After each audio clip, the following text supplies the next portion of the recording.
Welcome back to my YouTube channel. তোমাদের সবাইকে computer brother সোহমে welcome.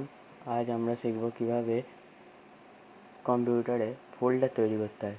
তোমরা হয়তো অনেকেই জানো কী করে ফোল্ডার তৈরি করতে, তা আমি শিখিয়ে রাখছি। যারা জানো না তারা আমার ভিডিওটা দেখে নিতে পারো। আর ভিডিওটা ভালো লাগলে লাইক, শেয়ার, কমেন্ট ও সাবস্ক্রাইব করতে পারো। চলো ভিডিও চালু করা যাক। প্রথমে আমরা লেফট ক্লিক করব, তারপরে আমরা এই যে প্রথমে একটু রিফ্রেশ করে নেব। 3বার করে নিলে তারপরে এই নিউ অপশানে আমি একটু ভালো করে দেখিয়ে দিচ্ছি। এই যে নিউ অপশান, এই যে নিউ অপশানে আমরা ক্লিক করব। ক্লিক করলে ওপরে দেখবে একটা এই ফোল্ডার বলে একটা অপশান এসে যাচ্ছে। এই ফোল্ডারে ক্লিক করব, তখন আমাদের মাঝ স্ক্রিনে একটা ফোল্ডার এসে যাবে। সেখানে আমরা নানা রকম নাম দিতে পারি, যেমন যে আরও অনেক রকম। সেই ফোল্ডারের দ্বারা আমরা অনেক কিছু ফাইল সঞ্চয় করে রাখতে পারবো।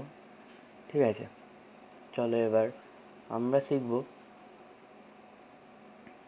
যে আমরা এই ফোল্ডারে কী করে আইকন চেঞ্জ করতে হয়। ঠিক আছে, এই যে ফোল্ডার আমি যেটা বানিয়েছি, এই ফোল্ডারে আমি কীভাবে আইকন চেঞ্জ করব। প্রথমে এই যে প্রপার্টিজ বলে আছে না, এইটাকে ক্লিক করব।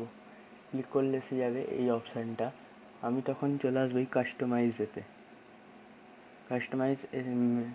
এসে এই চেঞ্জ আইকনে ক্লিক করব।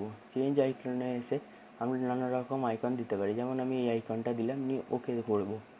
ওকে করে নিয়ে ওকে, কারণ দেখবে আইকনটা চেঞ্জ হয়ে গেছে। ঠিক আছে, এবার চলো আমরা দেখব কীভাবে এই সব ফোল্ডার আইকনগুলো আমরা বড় করব, ছোট করব, স্মল করব, মিডিয়াম করব। দেখা যাক। প্রথমে যেমন আমরা লেফট বাটনে ক্লিক করেছিলাম, রাইট বাটনে ক্লিক করে আমরা এই ভিউ অপশানে আছে। ভিউ অপশানে এসে এই যে large icon, medium icon, small icon আছে, লার্জ আইকনে ক্লিক করব। তখন দেখা যাবে যে আইকনগুলো বড় হয়ে গেছে। আবার আমরা সেই ভিউ অপশানে ক্লিক করে আবার সেটা মিডিয়াম আইকনে করে নিতে পারবো। আবার ভিউ অপশানে এসে আমরা স্মল আইকনে করে নিতে পারবো। ঠিক আছে, চলো এতখানি পর্যন্তই, আবার অন্য দিন করা হবে। এখন সবাইকে টাটা, বাই বাই।